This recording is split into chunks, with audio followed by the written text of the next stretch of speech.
Good evening and welcome to I'm Chris Parnell. Reporting from Moscow. Tbilisi. Times Square. May your dreams be your only boundaries in life.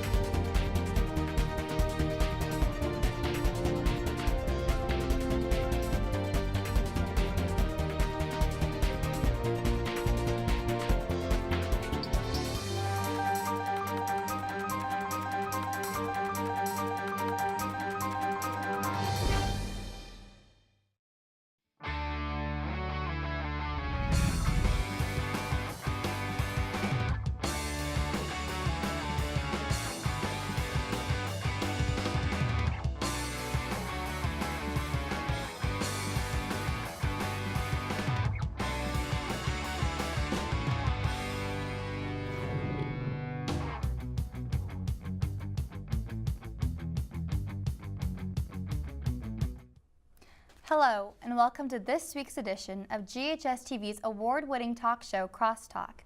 I'm your host, Sara Mayers, filling in for Reneem Imam. Each week in this time slot, we take a look at different issues, personalities, and events that affect you and our community. One of the things that makes Memphis great is diverse museums that we have. From music and art to metalwork and children, there is truly something for everyone. Later on in the show, we will talk to representatives from the Pink Palace and the Children's Museum of Memphis. But first, I'm excited to welcome Laura Gray McCann of the Dixon Gallery and Gardens and Judith Moore of the Memphis Brooks Museum of Art to our Crosstalk set. Thank you both so much for coming onto our show today. Thank you for having us. Thank you for having us. Well, Ms. McCann, let's go ahead and start with Dixon.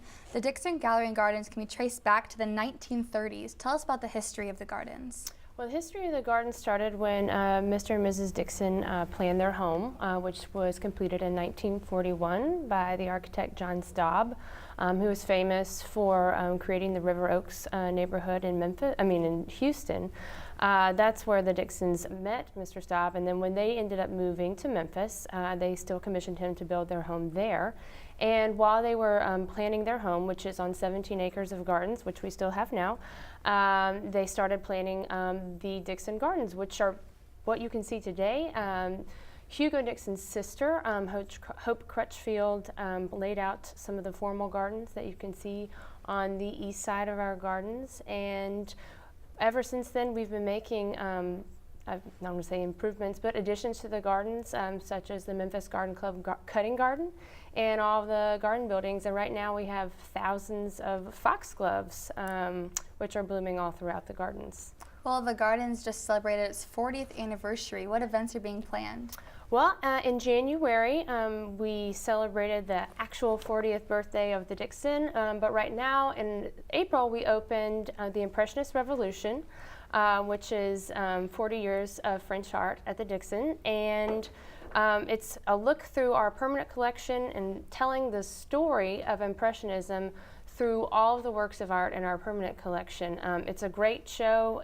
It has the highlights of Impressionism that most of our visitors and fans are excited to see when they come to the Dixon, but it also has more because it's taking up not only the galleries but also throughout the residence as well. So it's a big celebration of the Dixon's permanent collection, which started with the Dixons when they started collecting, and we've been adding on to ever since.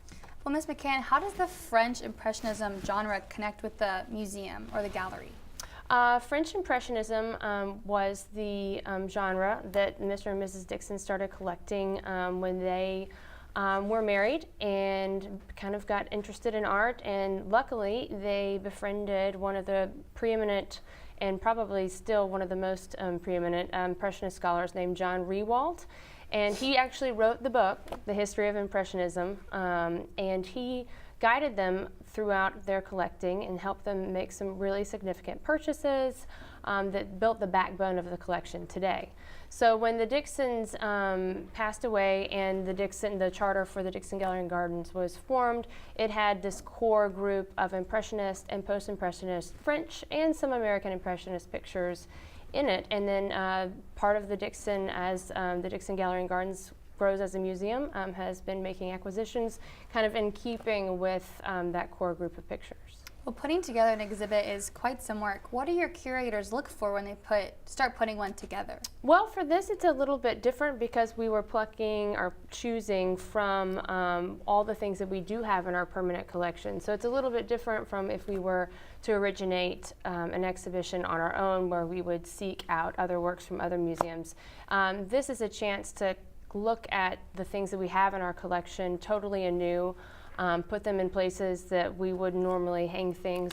For example, we have over 100 Honoré Daumier prints in our collection, which were a gift from the Arm & Hammer Foundation.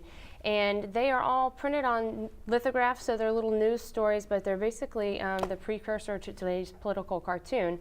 And those are up in the Catmore Foyer, which usually hosts two of our largest paintings. Instead, we've started with the Daumier because they're some of the earliest works in the collection, and they kind of help set the scene for what happens in the Impressionist Revolution. And I should also say that in the Catmore Foyer right now, we have a spectacular painting by Andy Warhol.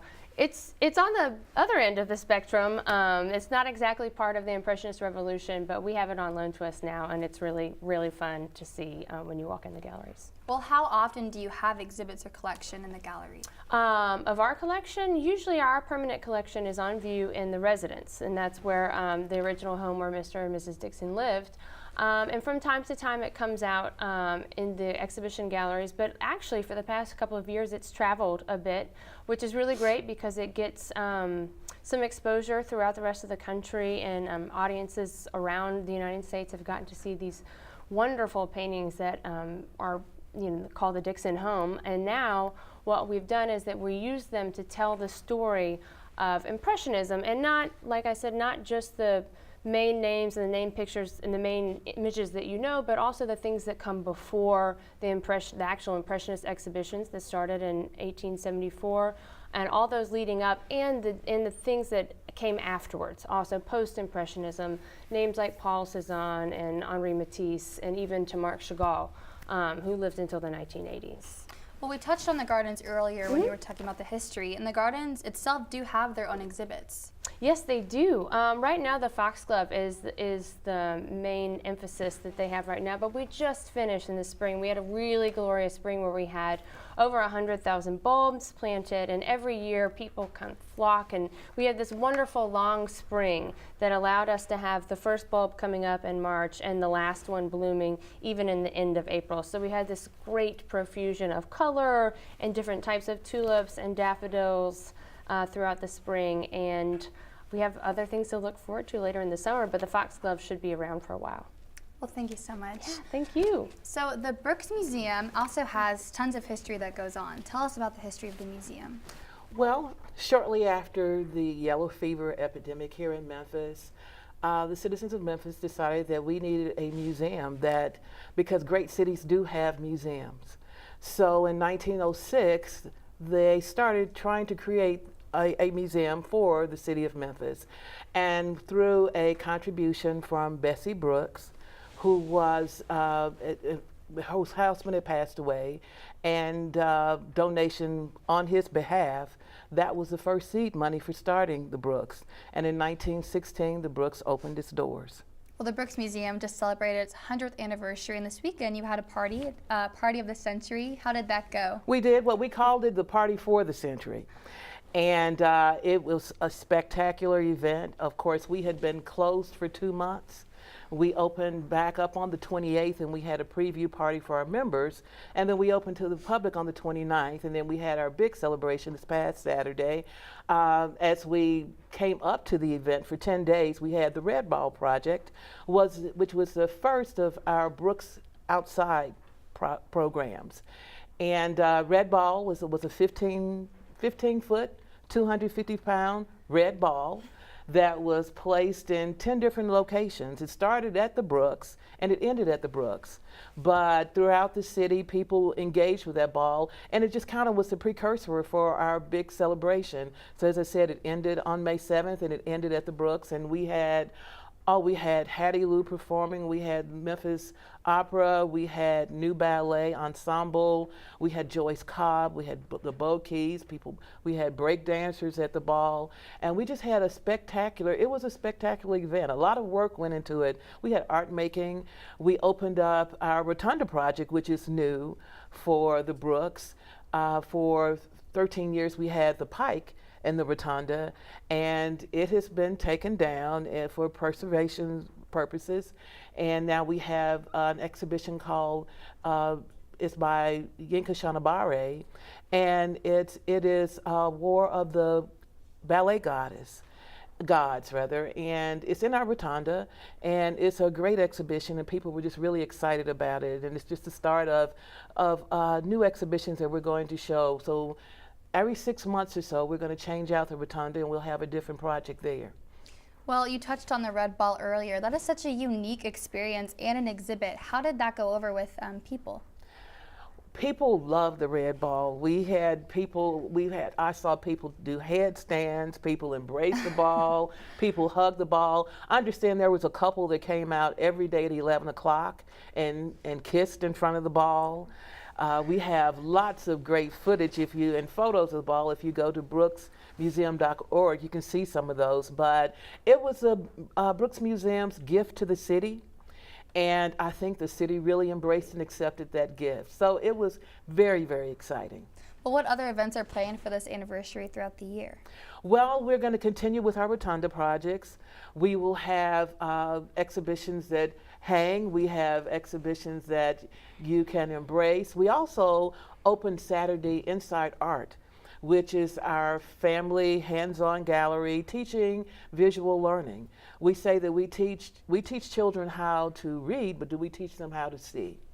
And so it is the first in the state of Tennessee where families and children in particular can come and go inside of art. We have art from our permanent exhibition, or our permanent collection, which children can kind of break down and be able to see how to look at it, how to think about it, really hone in on critical thinking skills. They can dress up like characters from images that they see from our permanent collection. They can go and listen to music and see exhibitions and just really start to critically think about art. Well, what other exhibits will be coming to the Brooks Museum soon? Well, we have Hassan Ajaj, My Rock Stars, which is going to be real exciting, opening on the 26th of May. And Hassan Ajaj takes photographs, and he will be taking photographs of the public on the 28th, so people can come out and actually get their photographs taken. And his exhibition is all about photographs and video. So that's going to be real exciting when he comes out. And then we have, toward the end of the year, we have Red Grooms, which is from Nashville-based artist. That's going to be a real exciting exhibition. And we have lots of other things going on throughout the year. Well, thank you both so much for coming on to our show today. It's been great seeing an insight on what goes on in your museums. Thank you, Sarah. Thank you for having us. Of course.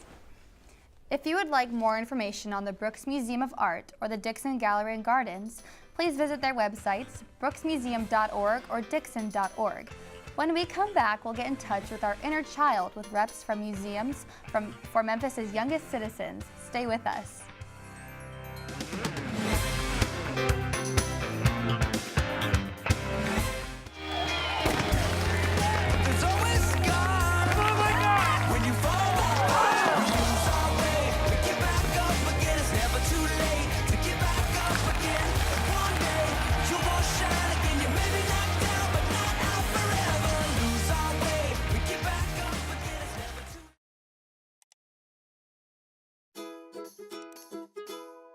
GHS-TV has a new website.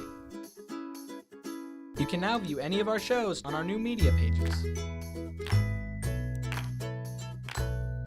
Or check out the latest Wake Up Germantown or Red Devil postgame.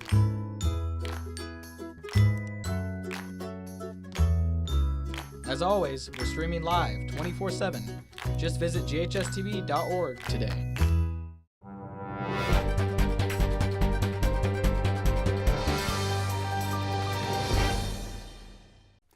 Welcome back to this edition of Crosstalk. I'm your host, Sara Mayers, filling in for Reneem and Mayam.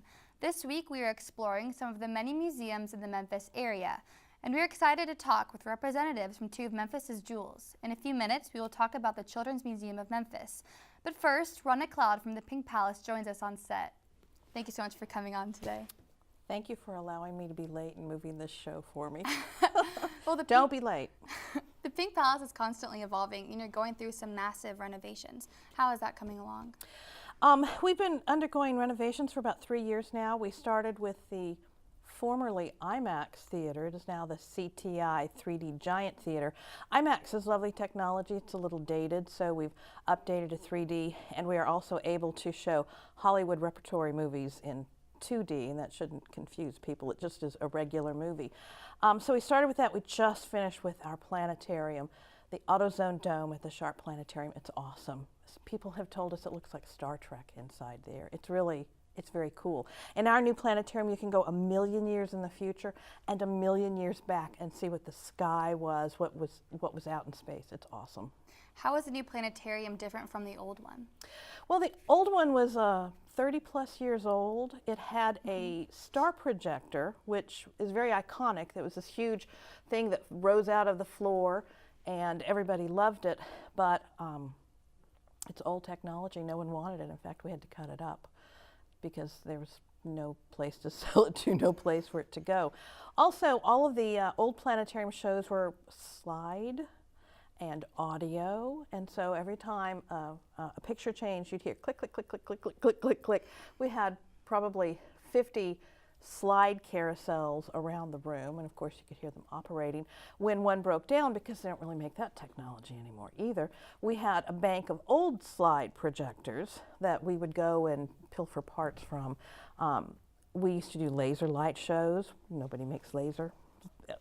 Lasers are big, but they don't make laser light shows for planetariums anymore. So all of the technology is updated. Everything in the planetarium is brand new. We were going to replace everything but the dome. The dome was in pristine condition, and then we had a slight fire, and no one was hurt.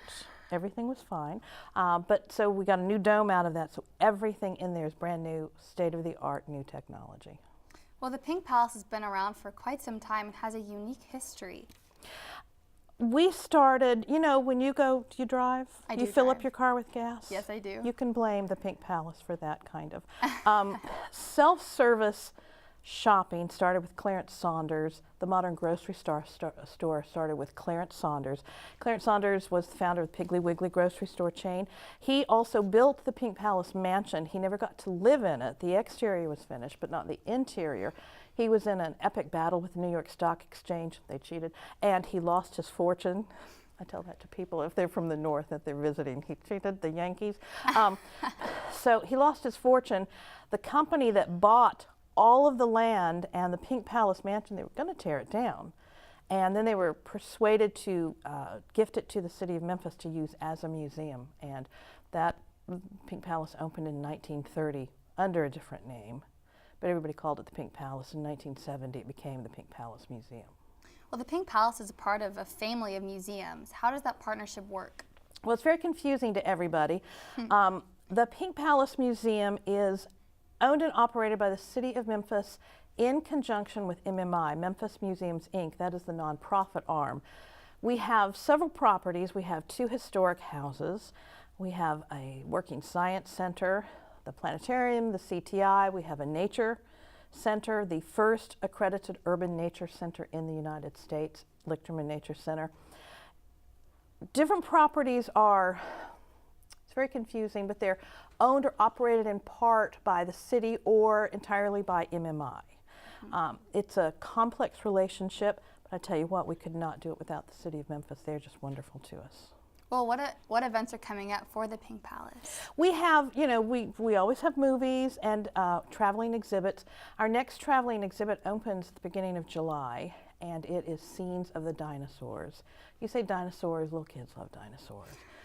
We've had dinosaurs there before, and I've walked in, little kids are making deals with their parents to clean their room if they just get to stay with the dinosaurs. And these are animatronic dinosaurs, so they actually move and make sounds. if you time it right, if there's a 2 or 3 year old standing in front of them, I will go and talk to the dinosaur because it looks like the dinosaur's talking back to me. I don't do this at home. And so that opens. It's just a great summertime exhibit, dinosaurs. All kids love them. And the parents come with the kids because I think grown-ups like them too, but they hide behind the children. We've got a new movie starting in the CTI 3D Giant Theater, Secret Ocean. Jean-Michel Cousteau, Jacques Cousteau's son, Secret Ocean 3D. And, you know, our institutional 3D movies are always beautifully shot, wonderful stories, and they always have the back line of learning about your world and your environment and protecting, saving your world and environment, things that you can do, and it points out the importance of them. Ms. Cloud, thank you so much for coming on to our show today and telling us about what's going on in the Pink Palace. Carrie from the Children's Museum is next, and she wants me to take part of her time. Thank you so much for coming on today. Thank you. At the start of this interview, we talked about the renovations going on in the Pink Palace. GHS-TV reporter Summer Egger and videographer Wolfgang Stoltz give us a look inside those new renovations.